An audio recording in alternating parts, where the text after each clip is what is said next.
Hey everyone. So today we are going to talk about how to maximize your muscle gains using three distinctive components that have been shown through research to all work. So let's get right into it. So, first things first. Again, three boxes that we need to check in order to make sure that we are maximizing our potential for hypertrophy gains in the gym. So, the first one that we need to think about is called muscle damage. Now, this is the I can't get out of bed, my legs are ridiculously sore, I just had a hard leg day.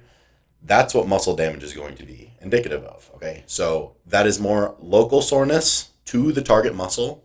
So typically you don't see this systemically as much, but more so it's local to the targeted muscle that you hit during your training days. For hypertrophy purposes, we can use anywhere from the low reps, maybe it's 5 plus 5 to 30 or so. And again, this is what gets you sore locally. Best thing to make sure that we are checking this box is messing around with a couple of different exercises. So maybe we find that a specific leg extension machine over another gets us more sore than the other. And that's what we need. And that's what I mean by muscle damage. So making sure that we are causing muscle damage to the target muscle is important. However, a common misconception that people make is that it is required for hypertrophy, and this is simply not true. You do not need to be sore in the muscle that you worked in order to have hypertrophy occur in that muscle. The next thing is metabolic stress. Metabolic stress is that burning that you feel when you are doing any kind of isolation movement typically. These are things that are usually single joint movements, so such as a leg extension, bicep curl, tricep extension, leg curl, things like that. These are more local fatigue as well. So meaning, again, the target muscle itself is what is burning. So during the set, your biceps will start to burn during those later repetitions of the set. It can be achieved using higher repetitions. So usually with metabolic stress, again, it's that burn. We don't usually feel that until we get at least 8 reps plus, usually all the way to the 30 rep range. So hypertrophy has been shown to occur just as equally to the 30 reps versus the 8 repetitions. So in order to make sure that we are hitting metabolic stress, we want to make sure that we are feeling that burn. The last thing we need to consider is the mechanical tension side of things. And this is the holy crud, this weight feels heavy, right? It's that bench press when you unrack it. It's like, okay, I might not be able to do any more than 5, right? So this is more so going to be systemically fatiguing. So rather than the local fatigue that I have been talking about with single joint movements, isolation things, this is going to be more so of systemic fatigue, meaning my whole body hurts, my whole body is feeling this, right? It's not just local to the muscle. Rather, since it's usually a compound movement that we are using in this aspect of muscle hypertrophy, it is going to be a little bit more systemically fatiguing. So it can usually be achieved using the lower rep range, 1 to 6, 1 to 8. I have 1 to 8 here.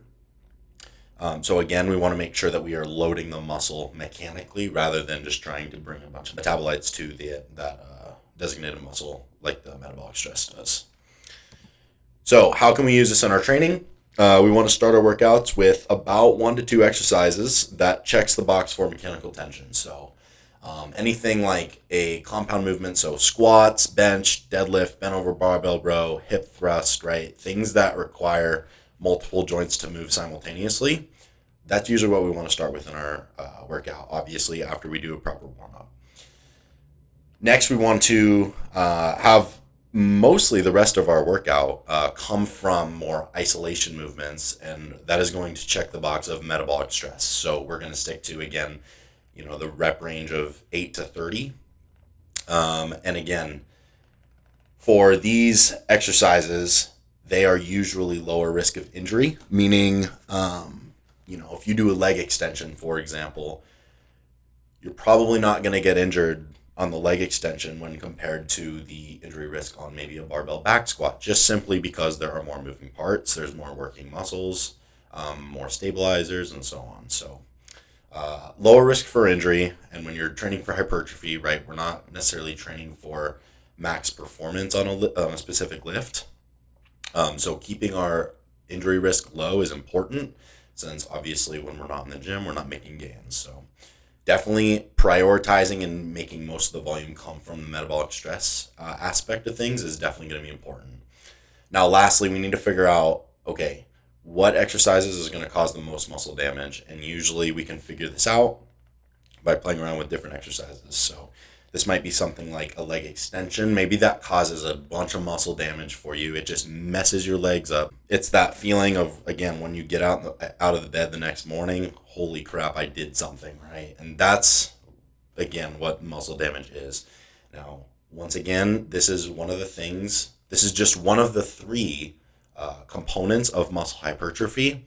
So it is not required in order for you to make gains. However, usually it is something that kind of reassures you that, okay, I did something during my workout. So once you find those exercises, you want to progressive overload those week by week, making sure that you're progressive overloading, either manipulating sets, reps, or weight.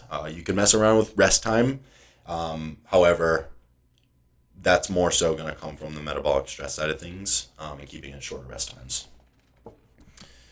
So for sample workout day, we are going to go through a push day.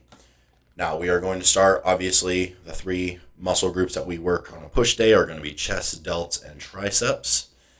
First, for the chest, we are going to start with the major muscle groups first, the bigger muscles. We're going to make sure that we are in the mechanical tension zone for this first set. We're going to go 3 sets of 6 of barbell bench press. So again, a compound movement, maybe a little bit more systemically fatiguing. And then we're going to go kind of in the middle, 3x12. We're going to go chest press machine.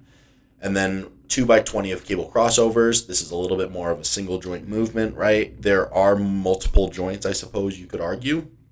However, the arm is extended in a cable crossover for the most part. So generally speaking, it is a single joint movement at the shoulder, the glenohumeral joint. So, and that will be 2 sets of 20. Now, again, what I said was that we start with the mechanical tension aspect, and then we work our way down into that higher rep range, into the metabolic stress. And those exercises should be determined by how much muscle damage you feel the next day. Now, delts, we have 3 sets of 6 of dumbbell shoulder press. This is a compound movement. This is going to be targeting the mechanical tension side of things. And then we have the 3x15 dumbbell lateral raise. This is going to be more metabolic stress. And again, starting with mechanical tension, and we're working our way to metabolic stress. Next is going to be triceps. So we've got 4 sets of 8 at weighted dips, still falling within the 1 to 8 reps for mechanical tension. And then we finish with 2x20 tricep pushdowns. Again, single joint movement, should be performed high reps to accumulate high amounts of metabolic stress. So just really quick for you guys, if you are ever interested, this is a research article, Maximizing Muscle Hypertrophy. It's a systematic review, kind of going over how important mechanical tension and metabolic stress is. So definitely something to look into. I will link these in the description if you are interested in reading over them. This is Brad Schoenfeld's article, The Mechanisms of Muscle Hypertrophy and Their Application to Resistance Training. So if you guys are ever interested in those things, make sure you check those out. But again, I'll link those in the description for you guys if you are interested. Yeah, that's all I have for you guys today. I hope you enjoyed. If you did, please like, comment, subscribe, click the bell button. Follow me on all my social medias. Again, I'm going to leave all those in the description. If you're interested in online coaching, be sure to fill out my online coaching application. I will also leave the link to that as well in the description. So I hope you guys all had a good day, and we'll see you guys next time. Peace.